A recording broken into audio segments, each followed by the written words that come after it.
Se trata de Ricardo Carrizo. Ricardo es diácono en la diócesis de Quilmes, referente de curas en la opción por los pobres, integrante del Comité por la Libertad de Milagro Sala, operador de radio y, me dicen por cucaracha, hincha de Boca Juniors. ¿Cómo estás, Ricardo? Buenas noches, ¿cómo te va? Mirá esa ¿Qué camiseta tal? ahí Bueno, detrás. ¿Estamos rezando para mañana o no? no, le tengo un poco de fe. Creo que la oración la aprovechamos para otras cosas más importantes. Está muy bien. Pero Ricardo, sí, sí. yendo al tema por el que te convocamos, ¿cuál es tu mirada y cuál es la mirada de curas en la opción por los pobres sobre la situación social que están viviendo los más carenciados en la Argentina en este momento? Bien. Primero, bueno, buenas noches, gracias por la convocatoria. Perdón por no los saludé. Mirá, nosotros, el grupo de curas, estamos esparcidos por la mayoría de las provincias del país y muchísimos somos del conurbano, de todo lo que sería el AMBA, como se dice. Por lo tanto, nuestras miradas son variadas, no centradas solo en Capital Federal o en el Gran Buenos Aires.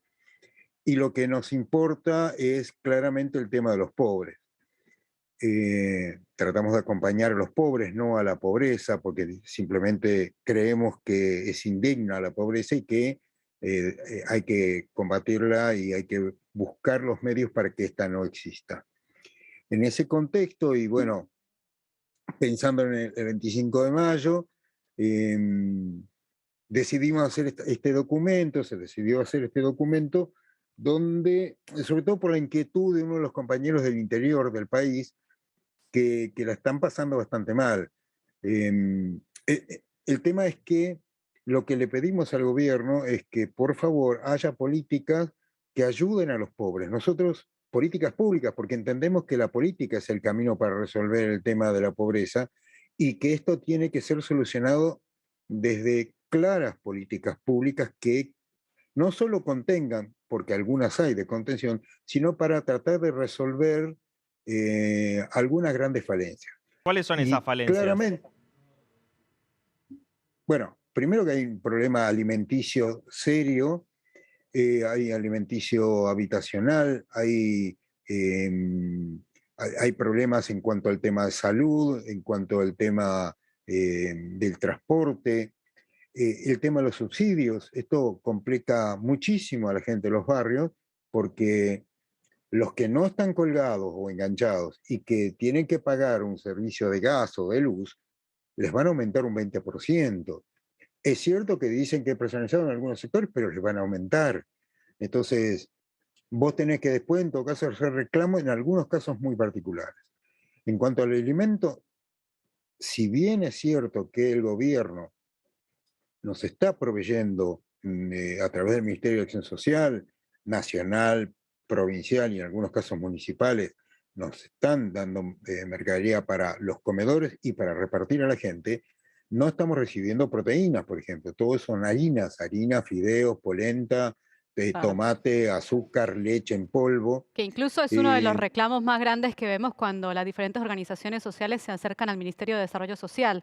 Por supuesto, pedido quizás de apertura de planes, pero también reclaman mejor alimentación en comedores y merenderos. Exacto, bueno, el tema de la calidad de la mercadería. A ver, recibimos, y eso fue la contención que hubo durante estos 2 años, sobre todo de pandemia. El tema es que nos parecen insuficientes en función de ciertos convenios y arreglos donde no se toca el poder real. ¿Por qué? Porque es cierto que ha empezado a haber más trabajo, eso es real, eso lo vemos. Es cierto que los trabajos informales están empezando a volver a florecer. Clásico y el más común que vemos es el tema de los cartoneros.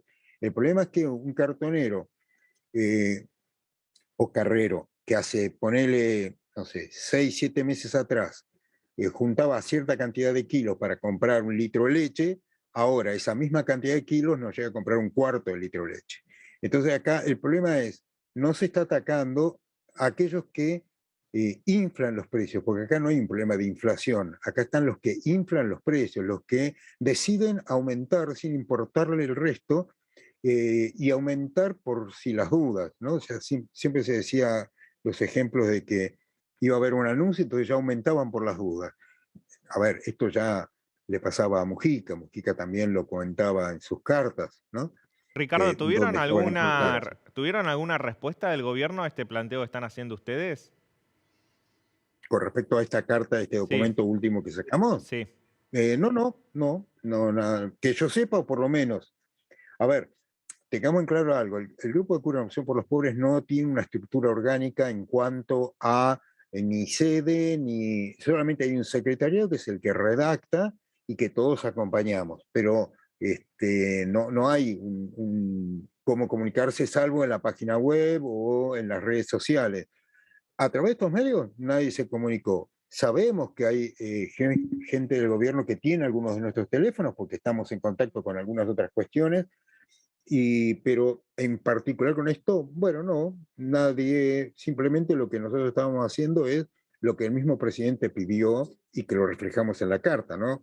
Que cuando vemos que se equivoca el rumbo, informárselo y que modifique las cosas, ¿no? Por eso le decimos la frase esa, que respetuosamente le pedimos al gobierno un urgente cambio de rumbo.